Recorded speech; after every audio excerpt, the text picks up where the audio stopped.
स्वागत है एक बार फिर आप सभी का आपके अपने यूट्यूब चैनल पीएस क्लासेस पर। तो दोस्तों आज के इस वीडियो लेक्चर में हम पढ़ेंगे कि जब कोई कंडक्टिंग रोड एक समान चुंबकीय क्षेत्र के लंबवत गति करती है तो उसके सिरों के बीच उत्पन्न प्रेरित विभवांतर का मान कितना आता है, उसे किस प्रकार ज्ञात किया जाता है। तो बच्चों इंग्लिश में इसको बोला जाता है मोशनल ईएमएफ।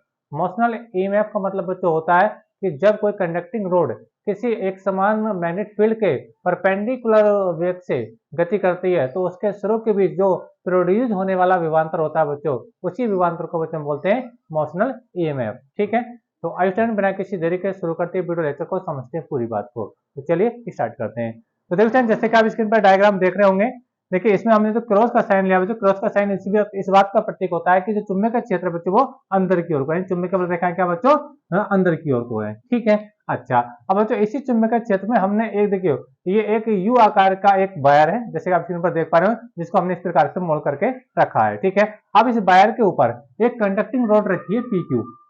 एक बार फिर से समझे बच्चों, एक समान चुंबकीय क्षेत्र जैसे कि आप स्क्रीन पर देख पा रहे हैं, ठीक है, जो इनवर्टली अंदर की ओर को है। ठीक है, जिसको हमने क्रॉस साइन से रिप्रेजेंट किया चुंबकीय क्षेत्र को। ठीक है, अच्छा अब इसमें बच्चों हमने एक वायर, जैसे कि आप स्क्रीन पर देख पा रहे हैं, ये एक वायर है जो यू आकार में मुड़ा हुआ है। ठीक है, अच्छा अब बच्चों इस वायर के ऊपर एक हमने क्या लिखा है, ये एक कंडक्टिंग रोड रखी है। मान लीजिए जैसे ये रोड, जैसे पीक्यू आप देख पा रहे हैं, ये एक रोड है। ठीक है, और ये रोड बच्चों ऐसी है कि इस वायर पे ये आगे पीछे चल सकती है अगर हम इसको चलाना चाहें तो। ठीक है, अच्छा अब हम मानकर ये चल रहे हैं बच्चों कि ये जो पीक्यू वाली रोड है जो वायर के ऊपर क्या बच्चों रखी हुई है, ये वी वेग से इसके दाईं ओर गति कर रही है।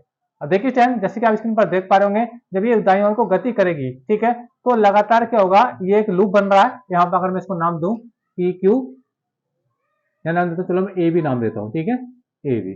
तो देखिए आप देख पा रहे होंगे पी ए बी क्यू, एक बंद लूप बन गया। क्या बन गया बच्चों, एक लूप बना। ठीक है, और अगर मैं इसको इधर मूव कराता हूँ, ठीक है, अगर मैं इधर इसको मूव कराता हूँ तो जैसे जैसे मैं इधर चलूंगा तो इस लूप का एरिया बढ़ जाएगा। और जब एरिया बढ़ेगा तो हम लोग जानते हैं कि जो फ्लक्स होता है बच्चों, फ्लक्स मैग्नेटिक फ्लक्स होता है वो हमेशा वो क्षेत्रफल के समानुपाती होता है। अगर इस लूप का एरिया अगर बढ़ेगा उसको उधर की ओर चलने पर, ठीक है, तो क्या होगा, इसका फ्लक्स बढ़ जाएगा।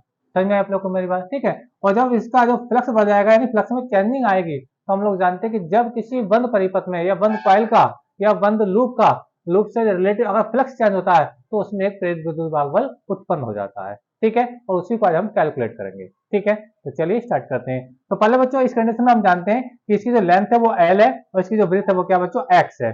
ठीक है, तो इस कंडीशन में ये जो लूप आयताकार लूप है पी ए वी क्यू, इसका एरिया कितना होगा और उसके बात करते हैं। तो आप जानते हैं एक रेक्टेंगुलर एरिया होता है लेंथ इंटू ब्रेथ, यानी लंबाई गुणा चौड़ाई, आयत का क्षेत्रफल होता है। ठीक है, तो चलिए लगाते हैं। देखिए देखिए अगर मैं इस लूप के एरिया की बात करूं, ठीक है, देखिए loop A P V Q का एरिया, एरिया मतलब क्षेत्रफल।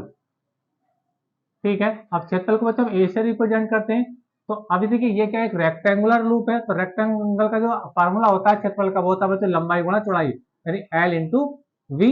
और वी देखो एल तो इसकी लेंथ हो गई और ब्रेथ कितनी हुई इसकी, चौड़ाई कितनी हो गई, एक्स हो गई। ये लंबाई गुणा चौड़ाई।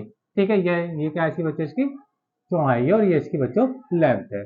ठीक है, अच्छा अगर बच्चों अब मैं इसका लूप इसका इस कंडीशन में अगर मैं इसका फ्लक्स देखना चाहूँ, क्या मुझे फ्लक्स कितना होगा, यानी इस लूप से पास होने वाला फ्लक्स कितना होगा। फ्लक्स का मतलब कितना होगा, फ्लक्स का मतलब होता है कि इस लूप से कितनी रेखाएं इसके परपेंडिकुलर पास कर रही हैं। ठीक है, तो देखिए लूप से संबंधित, लूप से बद बद मतलब संबंधित चुंबकीय फ्लक्स, चुंबकीय फ्लक्स।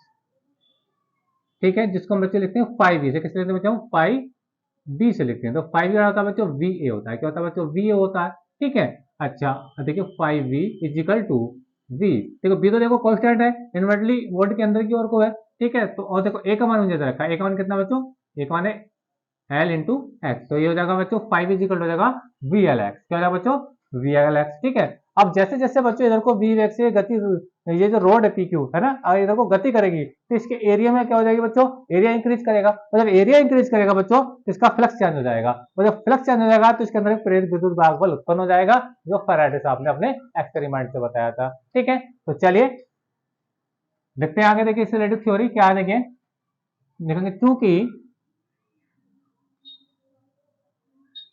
पी क्यू रोड या पी क्यू चालक या पी क्यू क्षण, या ऐसे लिखिए क्षण पी क्यू,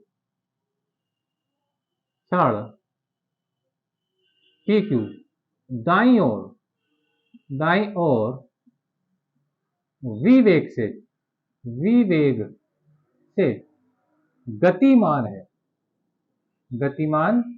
है, तब किसी क्षण टी पर उत्पन्न प्रेरित विद्युत वाहक बल, प्रेरित विद्युत, शॉर्ट में लेता हूं, वाहक बल क्या होता है? फैराडे के नियम से ये होता है minus delta five upon delta T. ठीक है, फर्स्ट में आप लोगों को मेरी बात, अगर हम किसी इनिशियली टाइम की बात करें तो इसको हम लिख सकते हैं D five V upon D T. ठीक है, समझ में आ रहा आप लोगों को मेरी बात? अच्छा, अब देखिए, अब हम देखो फाइव वी का मान बच्चे यहाँ से लिखते हैं, फाइव वी का मान मुझे पता है वी एल एक्स है, तो देखिए आगे फॉर्मूला बनाएंगे, ई इज इक्वल टू हो जाएगा minus D upon D T. ठीक है, अब फाइव वी का वैल्यू मुझे पता है क्या बच्चों, ये है वी एल एक्स।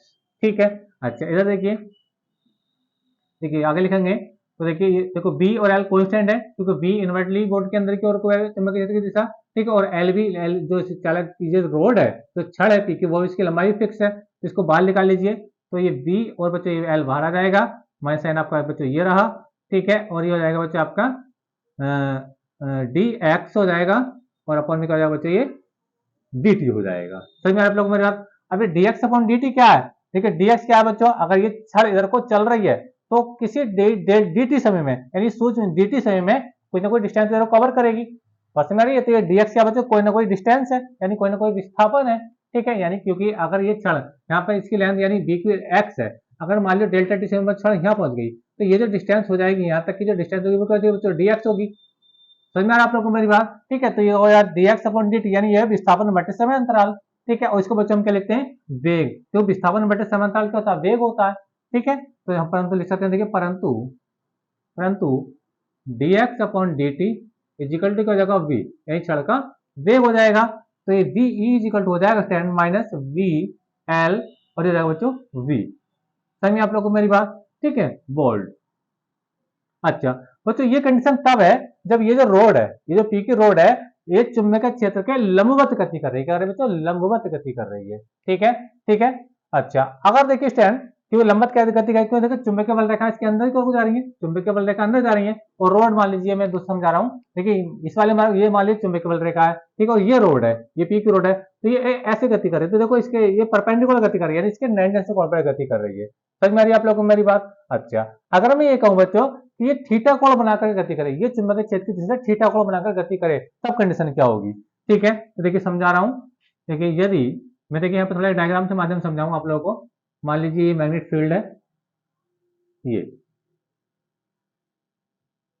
ठीक है, और मान लीजिए ये वही पी की रोड है, ये वही पी की रोड है जो मैं आपको दिखा रहा था, ये थोड़ा मैं इसको डार्क कर रहा हूं, ये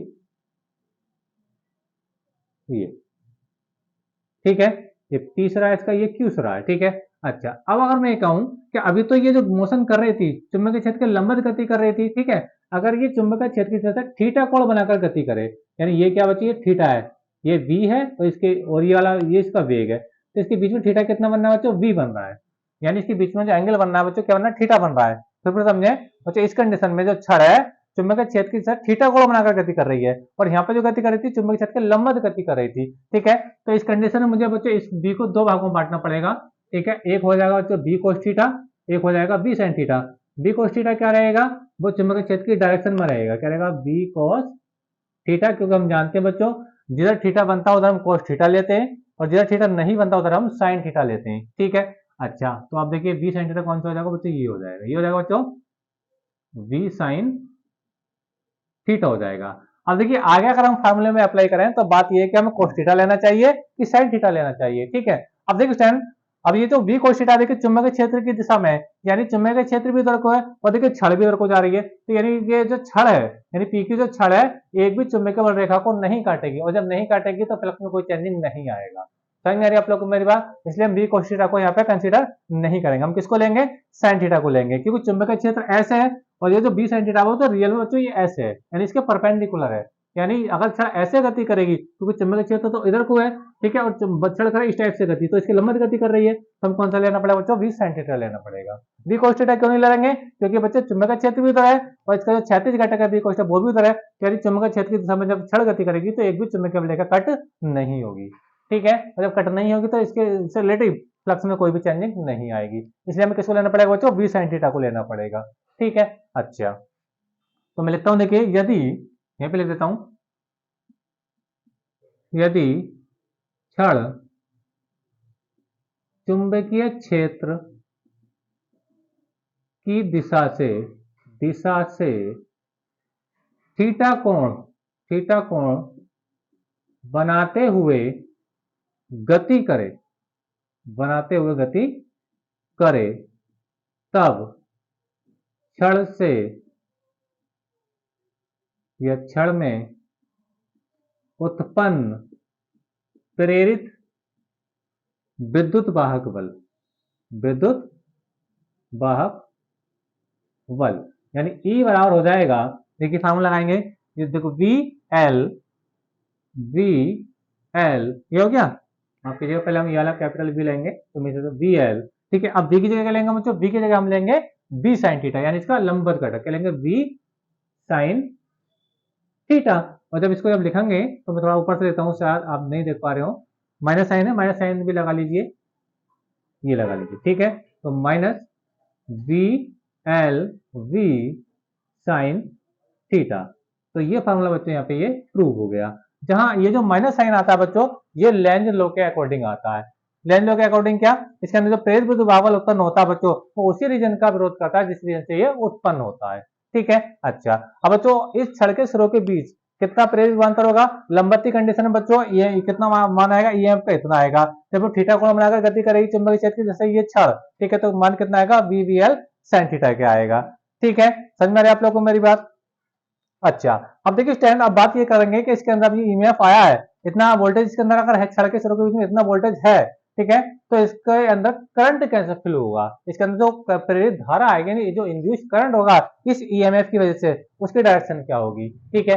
तो देखिए इसके हम इसके लिए जानते हैं फ्लेमिंग के दाएं हाथ के अंगूठे का नियम। ये नियम ये कहता है कि यदि हम अपने दाएं हाथ के अंगूठे तथा इसके दोनों पास वाली दोनों उंगलियों को इस प्रकार फैलाएं कि तीनों परस्पर लंबवत हों, यदि हम अपने दाएं हाथ के अंगूठे तथा इसके पास वाली दोनों उंगलियों को इस प्रकार फैलाएं कि तीनों परस्पर लंबवत हों, तो अंगूठे के पास वाली उंगली यानी तर्जनी उंगली चुंबकीय क्षेत्र की दिशा में हो, ठीक है, और अंगूठा चालक की गति की दिशा में हो, तो ये बीच वाली उंगली है, मध्यम उंगली, ये प्रेरित धारा की दिशा को व्यक्त करेगी। चलिए अप्लाई करते हैं इस फार्मूले को, देखिए जैसे कि अंगूठे ये कौन, ये देखिए अंगूठे के पास वाली उंगली ये चुंबकीय क्षेत्र की डायरेक्शन में रहेगी, बिल्कुल रहेगी, देखिए चुंबकीय क्षेत्र अंदर की ओर को क्रॉस लाइन से दिखा रहे हैं, ठीक है।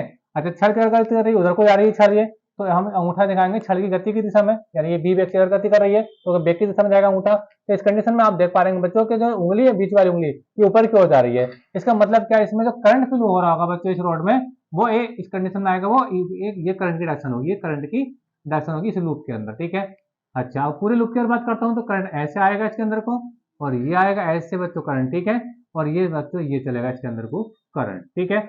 अच्छा, अब देखिए करंट इस वाले सिरे से निकलेगा, इसके तरफ घूम करके करंट इसके अंदर ऐसे एंट्री करेगा, समझ में आप लोग को मेरी बात, ये करंट की डायरेक्शन है, ठीक है। अब देखिए करंट यहाँ से निकल रहा है, तो बच्चों ये वाला जो सिरा होगा इसका P वाला, ये हाई पोटेंशियल पर होगा, यानी प्लस वाला सिरा होगा, क्योंकि करंट इसके अंदर से एंट्री करेगा बच्चों, तो ये वाला सिरा क्या होगा बच्चों, Q वाला, ये होगा बच्चों आपका नेगेटिव पोटेंशियल पर, ये देखिए, ठीक है, समझ में आ रही है आप लोगों में? तो इसका जो पी सिरा होगा वो पॉजिटिव होगा और जो क्यू सिरा होगा बच्चों नेगेटिव होगा, यानी ये जो छड़ है क्या बन गई, एक बैटरी बन चुकी है, क्या बन चुकी है बच्चों, बैटरी बन चुकी है, ठीक है। तो बच्चों आज के इस वीडियो लेक्चर में इतना ही। आज हमने जाना कि जब कोई कंडक्टिंग रोड किसी मैग्नेटिक फील्ड के परपेंडिकुलर और थीटा कोण बनाकर गति करती है तो उसके सिरों के बीच जो उत्पन्न होने वाला ईएमएफ है उसका वैल्यू कितना आता है, ठीक है। ये V है बच्चों और ये L है, ठीक है। तो दोनों ही कंडीशन मैंने आपको बताई, उम्मीद करता हूं आपको समझ में आया होगा। तो वीडियो लेक्चर कैसा लगा कमेंट करके जरूर बताइए, चैनल पर नए तो चैनल को सब्सक्राइब कर लीजिए। नेक्स्ट वीडियो में, तब तक के लिए धन्यवाद, best of luck. Video lecture कैसा लगा कमेंट करके जरूर बताइए, थैंक यू।